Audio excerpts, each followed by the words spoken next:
ورحمة الله وبركاته. بسم الله الرحمن الرحيم. الحمد لله الواحد القهار العزيز الغفار مكور الليل على النهار تذكرة لأولي القلوب والأبصار وتبصرة لذوي الألباب والاعتبار الذي أيقظ من خلقه من اصطفاه فزهدهم في هذه الدار. أشهد أن لا إله إلا الله وأشهد أن محمدا عبده ورسوله.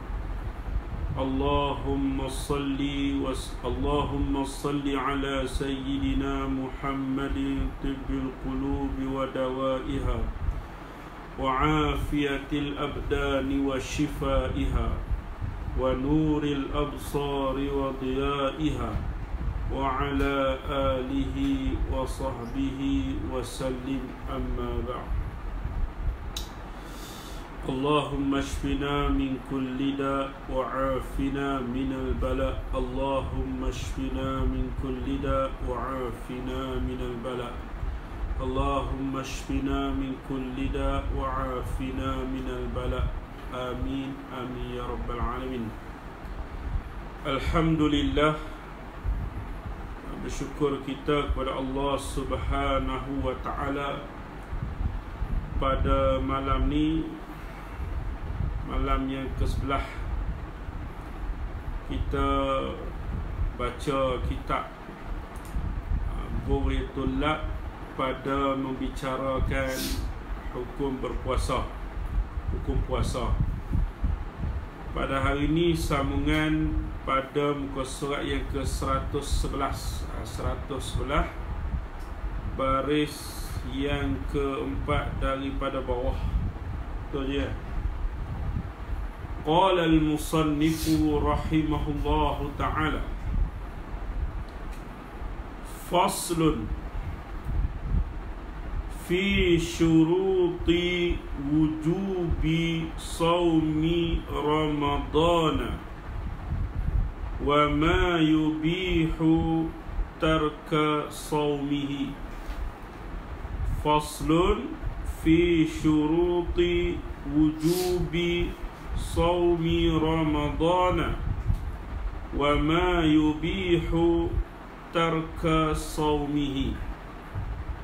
Ini suatu fasal, terjemahan daripada faslun, mana hadza faslun. Ini suatu fasal pada menyatakan beberapa syarat wajib puasa Ramadan dan barang yang harus meninggalkan puasa. Jadi dalam fasal ni akan membicarakan berkenaan dengan syarat wajib puasa dan perkara yang mengharuskan seseorang tu meninggalkan puasa. Kata musannif, bermula syarat wajib puasa Ramadan itu 4 perkara. Pertama, akal. Syarat yang pertama akal. Maka ni orang panggil tafriq mafhum bagi syarat. Syarat yang pertama kata berakal. Jadi tafriq mafhum syarat yang pertama tu, maka tiada wajib puasa atas orang yang hilang akal. Hilang akal tu dengan sebab gila atau pitam atau mabuk, yang tiada derhaka, yang tiada berdosa ia seorang dengan sebabnya gila, pitam atau mabuk. Jadi orang gila, orang pitam, orang mabuk tidak disuruh atau tidak diwajibkan mereka untuk berpuasa. Bahkan dalam bab sembahyang sekalipun, apabila mereka meninggalkan sembahyang, contohnya orang yang koma lama dia koma, dia sekitar 2 tahun masalah, apabila dia sembuh, dia sedar, maka tidak wajib dia qada ketika mana dia koma tu, kerana ketika tu tidak ada khitab dekat dia makna dia bukan lagi mukallaf pada ketika tu, kerana ketika tu dia sudah hilang akal, zawal hilang akal. Baik, itu yang pertama. Syarat yang pertamanya, syarat bagi wajib puasanya, yang pertama akal, berakal. Yang kedua, baligh, maka tiada wajib puasa atas kanak-kanak. Mana kanak-kanak ni budak-budak yang belum baligh lagi, tidak diwajibkan berpuasa. Walaupun macam tu, sebagai ibu bapa ataupun wali, wajib mereka menyuruh anak-anak mereka berpuasa pada ketika usia dia 7 tahun. Dan sewaktu usia 10 tahun, kalau tak mau puasa lagi, kena rotan. Itu cara dia, seperti mana yang disebut dalam hadis dalam bab sembahyang di sana. Begitulah juga dalam bab puasa. Yang ketiga, Islam. Jikalau pada masa yang telah lalu, jikalau yang pertama Islam, jikalau pada masa yang telah lalu sekalipun, maka wajib atas orang murtad mengqada puasanya orang murtad apabila kembali ia murtad kepada Islam, dari kerana ia orang murtad Islam pada masa terlalu. Orang yang murtad, wal iyazbillah, minta perlindungan daripada Allah Subhanahu wa taala, apabila dia kembali kepada Islam, namanya dia mengucap 2 kalimah syahadah, maka wajib dia kena qada balik puasa yang dia tinggal ketika mana dia murtad. Kita minta perlindungan kepada Allah, kerana ada viral di Facebook tu seorang Muslim asal Muslim tiba-tiba dia murtad, satu keluarga dia habis, satu keluarga dia murtad masuk agama Kristian. Kata dia kata agama Kristian tu benar. Agama Islam ni ada penipuan, ada penyelewengan macam-macam lah. Biar pergi kat dia lah. Jadi kita berdoa supaya Allah Ta'ala tetapkan keimanan kita, mati kita dalam iman. Amin. Habis. Kemudian kata musannif rahimahullahu ta'ala, dan tiada wajib puasa atas kafir yang asli, dan apabila masuk Islam orang kafir, tiada wajib atasnya kafir mengqadakan puasa yang ditinggal pada masa kufur. Adapun kafir asli, maknanya bukan kafir murtad. Murtad ni dulu dia Islam, kemudian dia murtad, keluar daripada agama Islam, yang tu wajib dia qada.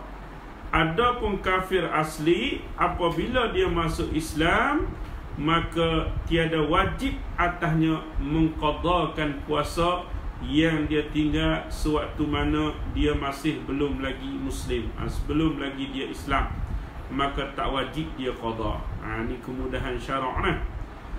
Dan dikehendaki dengan tiada wajib puasa. Ada kalimah puasa. Dan dikehendaki dengan tiada wajib puasa. Ada kalimah puasa. Dan dikehendak dengan tiada wajib puasa atas kafir dan barang sebagainya puasa, mana seperti sembahyang dan zakat, yakni tiada dituntut dengan dia dengan kafir, dan tiada disuruhkan dia akan kafir dengan dia dengan puasa dan barang sebagainya tu di dalam dunia. Maknanya tak dituntut tu, tak dituntut di dunia. Maknanya kalau dia tak puasa, kalau tak semayang, kita tak boleh kenakan hukum pada dia, sebab dia kafir asli. Tetapi dituntut ia kafir dan diseksa ia kafir di dalam akhirat, sebab meninggalkan dia akan puasa dan barang sebagainya, sembahyang, zakat dan sebagainya lain. Mana hak tak dituntut di atas dunia. Kalau kita orang Islam tak sembahyang tu boleh dikenakan hukuman ta'zir Tapi kalau orang kafir tak sembahyang, tak dituntut, tak dikenakan hukuman. Adapun di negeri akhirat, maka mereka diseksa kerana meninggalkan sembahyang, puasa dan barang sebagainya. Itu maksud dia. Habis. Qala al-musannifu rahimahullahu ta'ala, syarat yang keempat, kuasa, mampu ia seorang puasa pada hissi dan pada syarak.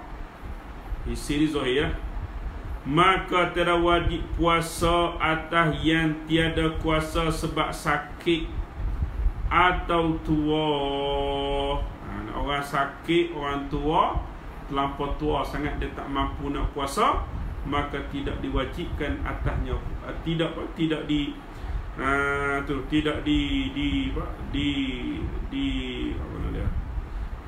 diwajibkan atasnya puasa. Bahkan mereka ini diwajibkan membayar fidyah. Seorang yang sakit, yang doktor kata sakit dia ni tak sembuh dah, tak sembuh lah, yang susah lah nak sembuh, maka dia tak payah puasa, hanya dia kena bayar fidyah sahaja, sehari cukup lah. Ataupun yang sangat tua dan memang tak mampu dah untuk puasa, maka hak ni juga dia tak payah qada dah, bahkan dia kena bayar fidyah lagi. Dan tiada wajib ia puasa atas orang yang haid, atas perempuan yang haid dan orang yang nifas dan perempuan yang nifas, kerana bahawa keduanya, perempuan yang haid, perempuan yang nifas, dibilangkan, dikira tiada mampu pada syarak, tiada kuasa, yang ini tiada mampu pada syarak. Jadi orang perempuan yang kedatangan haid, orang perempuan yang kedatangan nifas, maka tidak wajib ke atasnya puasa, bahkan wajib atasnya mengqadakan balik puasa dia tu. Dia tak ada puasa pun tak apa. Jadi orang perempuan ni dia ada keuzurannya, kerana kedatangan haid, nifas, maka tak bolehlah kita kita hak laki-laki bagi alasan tak puasa sebab apa? Sebab haid atau nifas. Tak lagu tu Syamil. Itu. Dia dah bagi alasan macam tu pula. Orang perempuan jadi meh. Habis. Tu macam Gigi tahulah ni Syamil. Qala al-musannifu rahimahullahu ta'ala, ketahui olehmu ayyuhat tullab, wahai para pelajar, wajib atas wali menyuruhkan kanak-kanak dengan mengerjakan puasa tak kala genap umurnya 7 tahun. Wali kena suruh. Tu suruh anak puasa, gerak kejutkan dia sahur, bersahur juga, puasalah dulu separuh hari dulu, kemudian sedikit sampailah dia boleh berpuasa penuh. Lagu tu.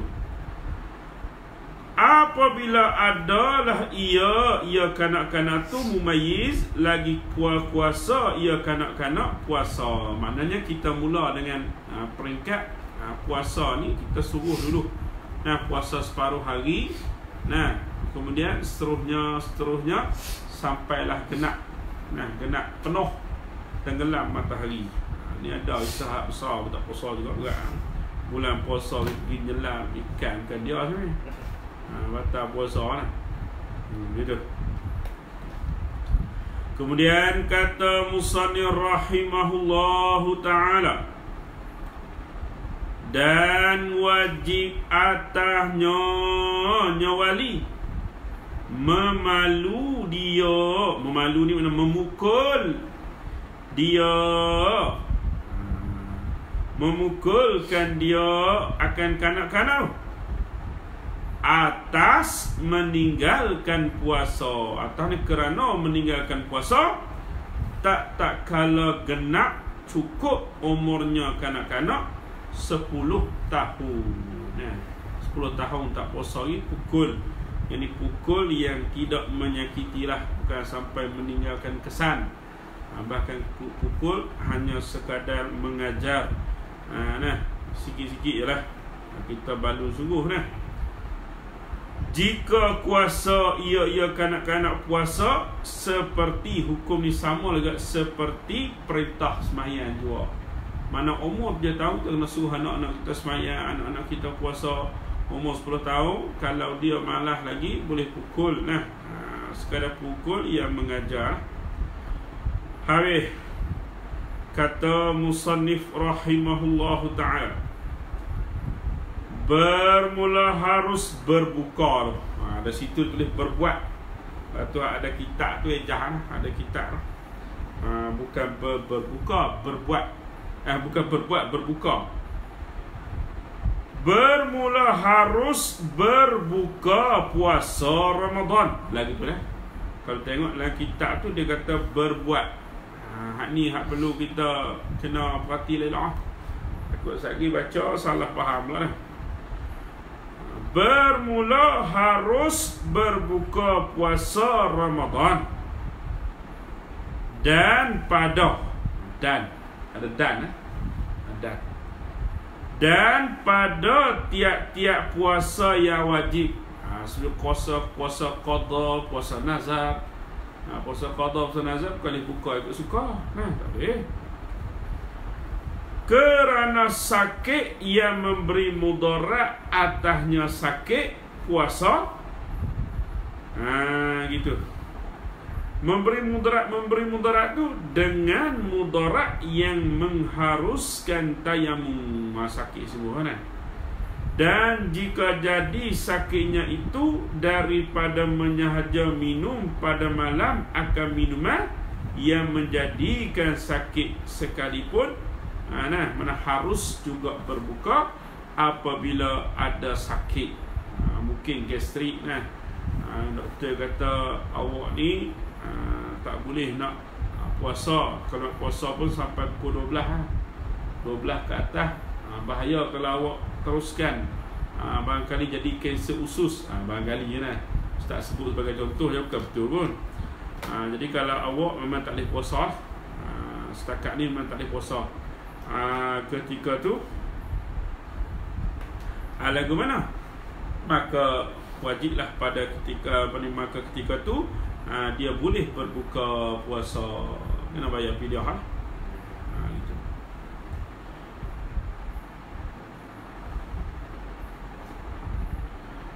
Tetapi wajib atasnya seorang berbuka puasa kerana mudarat yang tersebut itu, yakni mudarat yang mengharuskan tayamum. Kalau sakit sangat, dapat dah nasihat doktor, beri nasihat dah, kata awak tak ada puasa, maka ketika tu bolehlah kita berbuka. Sakit gaut nak kena makan ubat, bolehlah berbuka. Jadi kalau tanya Gigi, ya sambil tanya Gigi, aku pening pala agak boleh kau puasa tadi. Kita tanya ahli dah lah. Tanya Gigi dia sendiri tak puasa kan. Nak tanya ahli. Nak tanya doktor lah, boleh puasa ke tak? Dan haram atasnya seorang yang sakit tu puasa. Dan haram atasnya seorang yang sakit tu puasa. Tengok. Dia kata, oi, kena ustaz puasa apa haram? Ini pada masa pergi mudarat. Sama lah haram pergi ke masjid. Apabila, ni masalah wabak sekarang ni. Kalau waktu biasa, memanglah kena pergi masjid. Tapi bila waktu wabak macam ni, perintah daripada ulil amri supaya kita semua sembahyang di rumah, maka kena patuhlah. Kerana ni apa? Penyakit yang berjangkit. Berdasarkan juga dengan saranan daripada Rasulullah SAW sendiri supaya apabila berlaku wabak ni, maka yang duduk di perkampungan wabak tak boleh keluar, yang luar pula tak boleh masuk dalam perkampungan wabak tu, supaya tidak berjangkit pada orang lain dan memberi kesan yang buruk, bukan pada dia, bahkan masyarakat seterusnya negara. Begitulah juga orang yang tak puasa ni, haram atasnya seorang yang sakit ni puasa, dan jika sekalipun, dan jika tiada takut ia seorang akan binasa dirinya seorang sekalipun. Inilah kata haram atasnya puasa ni, barang yang zahir daripada kalam Tuhfah Ibnu Hajar di dalam kitab Tuhfah. Mana kalau seorang tu sakit, yang mana doktor bagi saranan, bagi nasihat supaya katanya awak ni tak boleh puasa, maka kita ni haram ke atas kita nak puasa. Gitu. Dan yang tersebut di dalam Nihayah dan Mughni Muhtaj, bahawa sewajib atas nyonya seorang berbuka bila takut ia seorang akan binasa dirinya seorang, sebab tu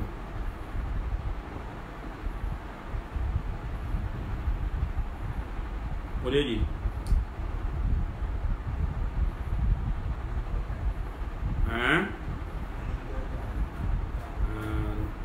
meninggalkan makan. Meninggalkan tu, ada lam ni, meninggalkan makan seperti yang telah dinyatakan dengan dia dengan wajib oleh Imam Ghazali dan dijazamkan oleh Azra'i. Mana kena, kalau dia tinggal makan mudarat, ada sakit lah, ada sakit yang perlu kepada makan ubat dan sebagainya, maka wajib 3 tu dia berbuka lah. Jangan tak apa. Kalau mati pun mati syahid, itu bangang nama dia.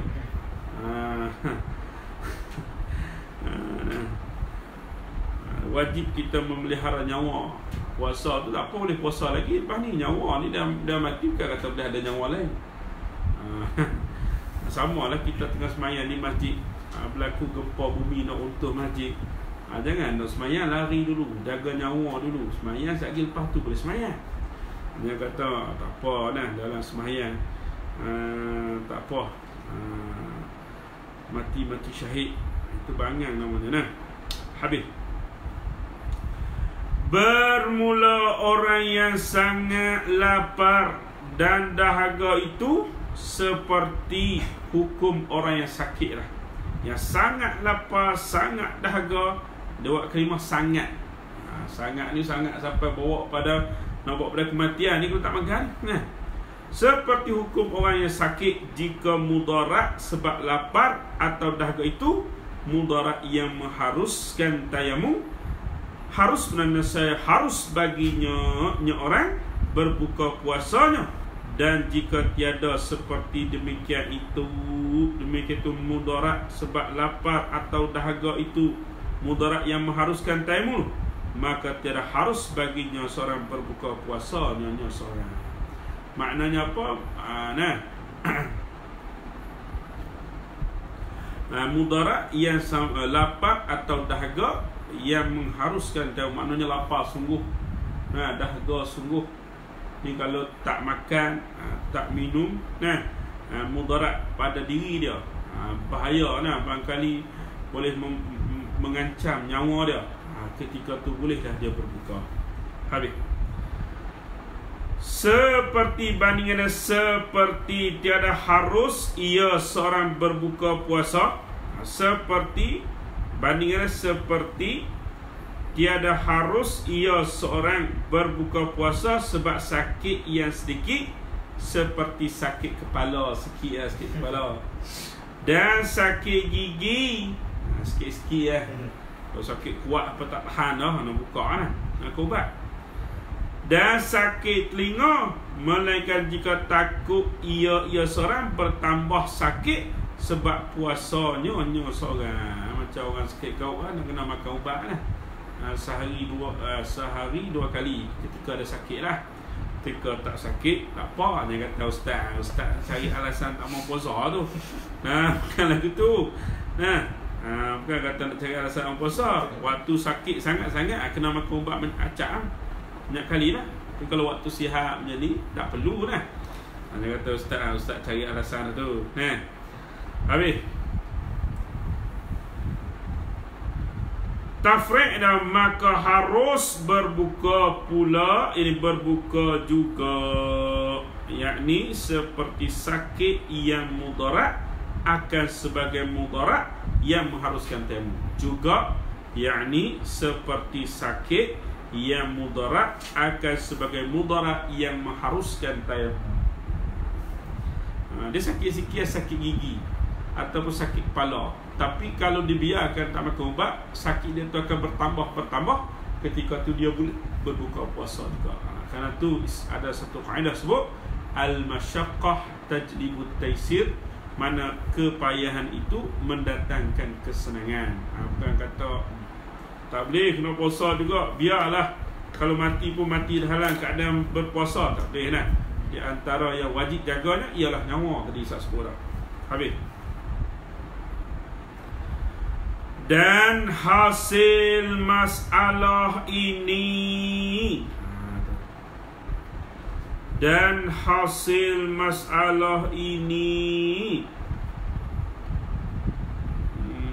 gitu. Yani harus berbuka puasa Ramadan.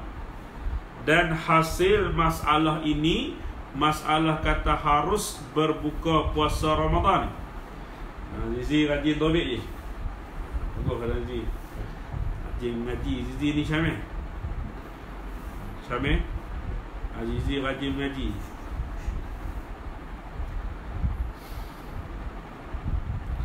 Kata Musannif rahimahullahu ta'ala, dan hasil masalah ini, masalah harus berbuka puasa Ramadan, orang yang sakit itu terkadang harus ia orang berbuka puasa jika ada sakitnya orang tu mengharuskan tayamum, dan padahal tiada takut ia seorang membinasakan dirinya seorang, dan terkadang wajib ia seorang berbuka puasa orang jika takut ia seorang, serta yang demikian itu puasa akan binasa dirinya seorang.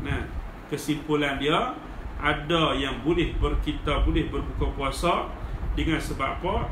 Dengan sebab sakit yang mengharuskan tayamum, dan ada yang kita boleh berbuka puasa dengan sebab sakit yang memberi mudarat atau binasa pada diri sendiri. Ketika tu bolehlah dia berbuka. Tafriq di atas mafhum, maka jikalau digagahkan dirinya mana? Orang itu akan puasa orang, sah puasanya orang, tetapi berdosa ia orang sebab meninggalkan yang wajib. Apa yang wajib? Berbuka puasa. Kita kata dia sakit yang mengharuskan tayamum ataupun yang membawa kepada kebinasan diri dia, sepatutnya dia boleh buka, wajib dia berbuka lah. Tapi dia tahan juga, dia puasa juga, puasa dah sah, tetapi berdosa kerana dia meninggalkan yang wajib. Apa yang wajib? Berbuka puasa kerana menjaga nyawa. Itu penting, menjaga nyawa. Habis. Kemudian jika ada sakitnya seorang sentiasa berkekalan pada malam dan siang, atau mendatang sakit itu dahulu dan sebelum daripada fajar shadiq, maka tiada wajib atasnya seorang berniat pada malam. Dah sakit ini, sakit siang malam sakit, maka tak wajib pada dia tu berniat puasa. Dan jika hilang sakit dahulu dan sebelum daripada fajar shadiq, atau kurang kurang sedikit sakitnya seorang pada ketika itu, pada ketika mana? Dahulu daripada fajar. Sekira-kira tidak harus ia orang meninggalkan puasanya orang, wajib atasnya berniat puasa dahulu daripada fajar, mana sebelum daripada fajar, kemudian daripada berniat puasa. Jika kembali puasa pula sakitnya orang, haruslah pula berbuka puasa. Tadi kata dia, kalaulah kita kata sakit dia tu 24 jam, nah maka pada malam tu dia tak wajib, dia tak wajib niat. Adapun kalau dia sembuh ataupun dia sakit dia rasa kurang sebelum daripada fajar, sebelum pada masa subuh, maka wajib atas dia berniat puasa. Kemudian tengah puasa pula dalam pukul 9-10 mari sakit pula, maka boleh dia berbuka. Tak apa kalau dia berbuka. Lagu tu. Demikian lagi harus bagi orang yang mengetam padi atau yang berbuat rumah, bukan rumah ni, berbuka puasa. Syarat dia, jika takut ia seorang sebab puasa itu kebinasan buah padi atau rumah yang dikerjanya orang tu, dan sukar ia orang tu bekerja pada malam, atau tidak sukar ia orang kerja pada malam, tetapi adalah ia kerja tu jadi cedera pekerjaan yang membawa kepada kebinasaan, atau dengan kurang yang banyak, kurang hasil pendapatan, kurang yang banyak, sama ada pekerjaan itu bagi dirinya atau bagi orang lain, sama ada dengan mengambil upah atau tatawuk, kebajikan kerana Allah Ta'ala. Jadi boleh dia berbuka. Waktu mengetam padi, nak ambil padi dulu lah, padi lah bukan senang, tengah panas letih, maka harus dia berbuka. Ataupun tukar rumah lah kita dah, tukar rumah kena pula waktu tu dia kena pasang apa? Pasang tak panas. Kalau tak buat toke marah, toke kan pecat dia. Jadi dia ada nafkah anak bini pun semua. Ketika tu bolehlah dia berbuka puasa dan diwajib atas dia qada. Boleh kan? Dia kena buka puasa tapi wajib dah qada. Puasa dulu, tak larat dah baru buka lah. Jangan pakai tak puasa macam ni.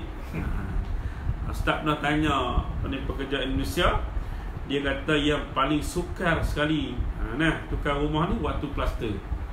Dia kata dah pasang atap boleh puasa tapi plaster dia tak boleh puasa. Sebab penat, letih sangat berbanding dengan pasang atap. Jadi bukan pada tak payah puasa tu, kena puasa dulu tak larat sangat baru buka, kemudian kena qada. Buka setakat makan, setakat tak larat tu lah. Jangan dah boleh buka tu kan, siap viral lagi kami tak puasa. Itu cari penyakit cari penyakit. Habis kata musannif rahimahullah ta'ala. Dan demikian lagi. Jadi cukup dulu sedikit perkongsian kita pada malam ni. Sama-sama sedikit sebanyak kita tambah ilmu kita yang dah. InsyaAllah kita akan sambung pada siri-siri yang seterusnya sampailah habis dalam bab puasa ni, tapi jauh lagi, panjang lagi ni. Wallahu a'lam. Aqulu qali hadza astaghfirullahalazim wa lakum wa lisa'iril muslimin wal muslimat. Assalamualaikum warahmatullahi wabarakatuh. Wallahu